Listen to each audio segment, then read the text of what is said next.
Assemble! Stay dandy, baby. This episode of The God of High School takes things to a brand new godlike level. It's what happens when Dragon Ball, Evangelion, and Full Metal Alchemist Brotherhood come together, have a few drinks, and end up having a big epic anime orgy. And the result is a Frankenstein baby of martial arts madness. Basically, what I'm trying to say is that this was an over-the-top episode of The God of High School in the best ways possible, not only delivering on all of that crazy action that you love, but also giving us a fantastic twist ending, getting to see that there's a little bit more to Ilpyo and his powers, and it looks like he's channeling the power of the nine-tailed fox. That's right, they're even sprinkling a little bit of Naruto magic onto this episode. So yeah, this episode pretty much has everything for everybody. So without further ado, let's go ahead and jump into this episode of The God of High School, which initially started out as just a standard martial arts tournament kind of show, and has slowly been evolving into something much grander and crazier, and that's because we have this massive war which is essentially going on between these two distinctive groups. We have, Park Mujin and his group going up against Nox, this crazy zealot organization which is desperately trying to summon its very own personal god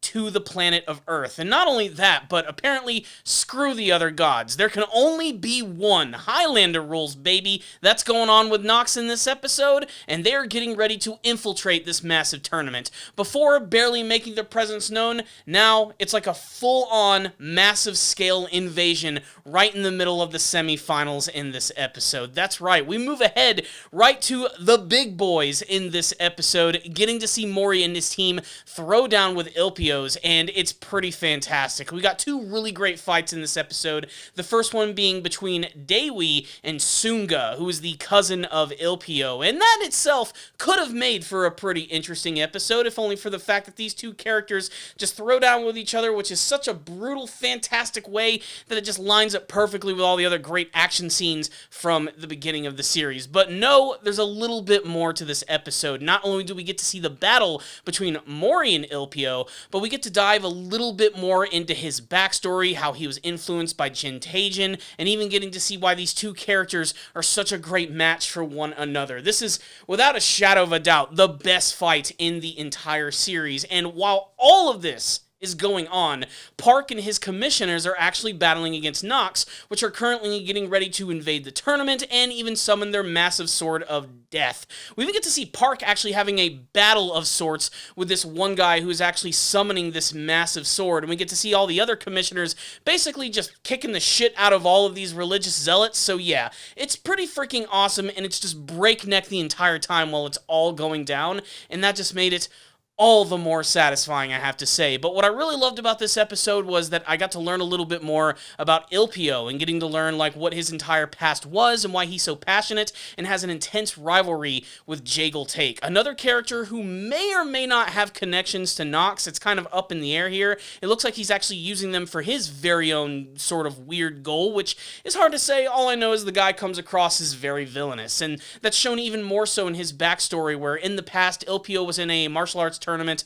with all these other people, and his other cousin, who goes by the name of Sung Yeon, actually ended up being severely injured by Jaegal to the point where she could probably walk again, but never have the ability to do martial arts, basically taking away the one thing that gave her passion in her life, and this really pissed off Ilpyo to the point where, yes, there is a strong rivalry between these characters, but essentially he wants to get to the top and get revenge against Jaegal. That's kind of one of the main reasons why he's in this tournament, and maybe it's for the wrong reasons, maybe it's for the right reasons. That's all kind of debatable stuff here, but getting to learn a little bit more about that and how eventually he's going to meet up with Mori, which according to Mori's grandfather, he gave him this message when he was younger, which is to say, when you meet my grandson, I have some words that I want you to give to him, and basically that's just a really cool way of saying he wants to train with him and fight against him and to see where he is at that point. Basically, all the dots are connected in this episode, and it's really satisfying stuff, I do have to say.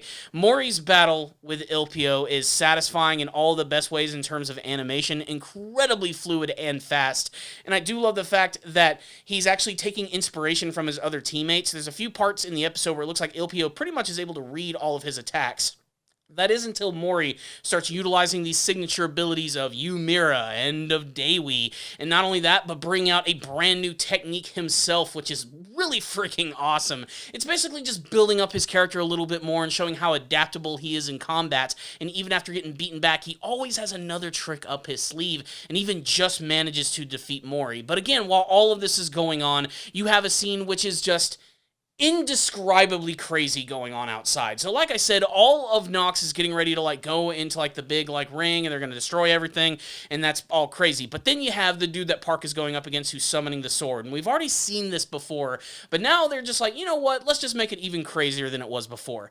So the sword starts coming out of the sky, and that's when they decide that they're going to use another secret weapon, where all of these like religious guys come together, and they end up summoning this massive gate in the sky, which ends up essentially releasing a giant embodied form of God, which essentially is just like a giant shadow version of God. And it straight up looks just like the stuff from Full Metal Alchemist Brotherhood. I don't know if this is coincidental, or if this is just the type of imagery that's always been prevalent in these type of mythological stories, but it's basically a page right out of that, and it's insane. This giant godlike figure basically gets on top of the sword and is preparing to shove it directly into the freaking earth itself, and it's crazy good. But then we have this other member of the Six, who's that one guy who kind of looks like a bum.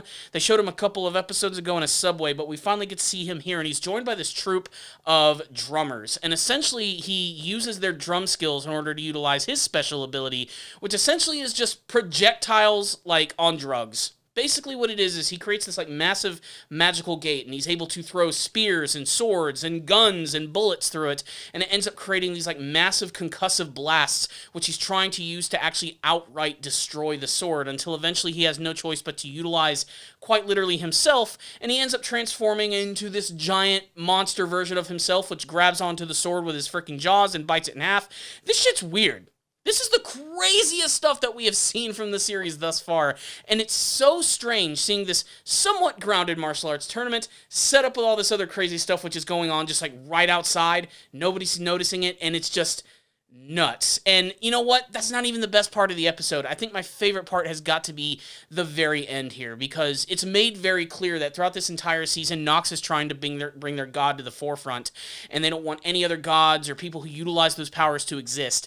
And after Ilpyo's defeat, suddenly he gets right back up, and that's because it looks like he's been somewhat possessed or inhabited by a godlike force, which just so happens to take the form of a nine-tailed fox.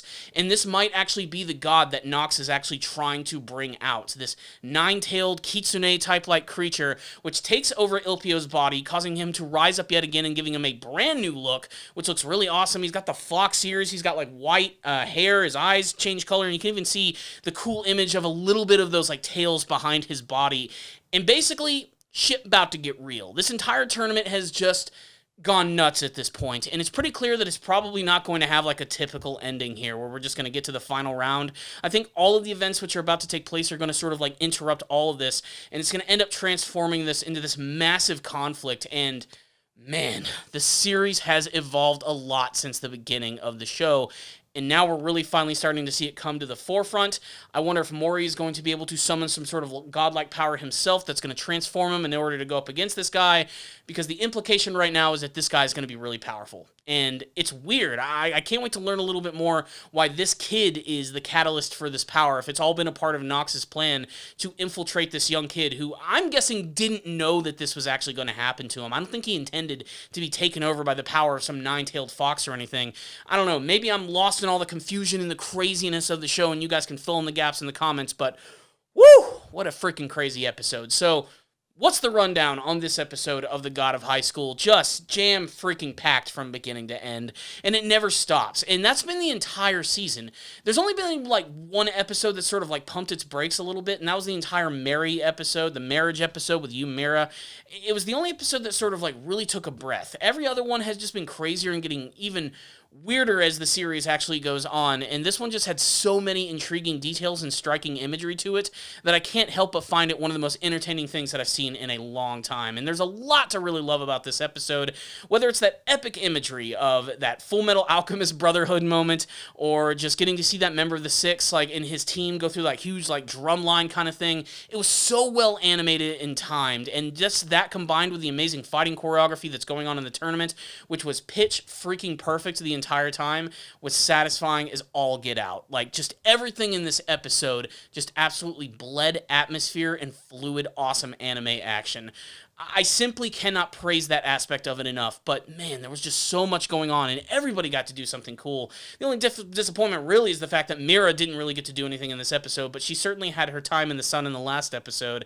This one was all about, Daewoo getting a small fight, Mori getting like his most epic fight of the entire series, which is probably only going to get more epic from here, especially with Ilpyo getting the power of a nine-tailed frickin' fox. But even smaller moments, like just little quick moments of watching all the commissioners fight together, like going from member to member, seeing all their signature techniques, getting to see Joker still use like that giant gesture thing, and it's pretty clear they're still sort of holding back on what the other members can actually do. It's really crazy. The one blue-haired female member looks like she was severely injured until Park came in to fight against that one guy. There's just a lot of crazy things going on in this episode, and it's a lot to chew on and enjoy. Really, it's the type of episode that I can only recommend that you simply just watch, and watch over again. It was that good. I really appreciated the backstory of Ilpyo as well, because I just wanted a little bit more of his character. He seemed like he was going to be fairly important, and not only fleshing out his backstory with Mori's grandfather, but with Jaegle, I think was really important. And just the small detail that Jaegle might be working for Nox too, like, that's really crazy. Like, they go to that one guy who creates all the clones, Peilong, and he ends up basically just, like, roasting all of them in a massive explosion. And like I said, it seems as if he's actually got his very own motives, and he's simply just using Nox, which is really crazy, because Nox comes across as this, like, end-all, be-all villainous group for the series, and then you just got this random super badass martial arts kid who doesn't even care about them at all. And it's pretty clear that Jaegle is going to be one hell of a character for the series. Just the fact that it looks like if this tournament gets interrupted by Nox, and the fact that Ilpyo's been taken over by a freaking mythological demon fox, I have a feeling they might be saving him for something a little bit later, which I think is just going to be awesome. Really, this is just the beginning of the potential of God of High School, and for that, I simply cannot praise this episode enough. It was solid from beginning to end. 5 out of 5 from me, but I want to hear from you guys. Make sure to sound off in the comment section below telling me what you thought about this episode of The God of High School. There were a lot of crazy moments in this episode. Please tell me your favorites. What about that shocking end with Nox coming in, and of course Ilpyo being possessed by the power of the nine-tailed fox? What do you hope to see from the rest of the season and the future of the God of High School? Let's discuss that and all of the aspects of this episode in the comment section below. So thank you guys so much for watching this review. Please subscribe to the channel for more reviews just like this one. If you did like this video, I implore you to hit that like button. It helps out these videos a lot, and it ensures that more people can see my content. I want to thank all my patrons. You guys are awesome for making donations through my Patreon page. If any of you make a first-time donation, I'll review an anime series of your choice. I'm currently wrapping up on my next Patreon review right now, and it's definitely going to be an intense one, to say the least. All I'll say is it involves, you know what, screw it. I'm reviewing Strike Witches, so stay tuned for that. I have some very interesting thoughts about that show. But again, remember, first-time donators, I'll review an anime series of your choice. Not to mention, I'll add your name to this list of super amazing people. So thank you guys so much for watching this review. I'll see you all next time, and as always, stay dandy, baby.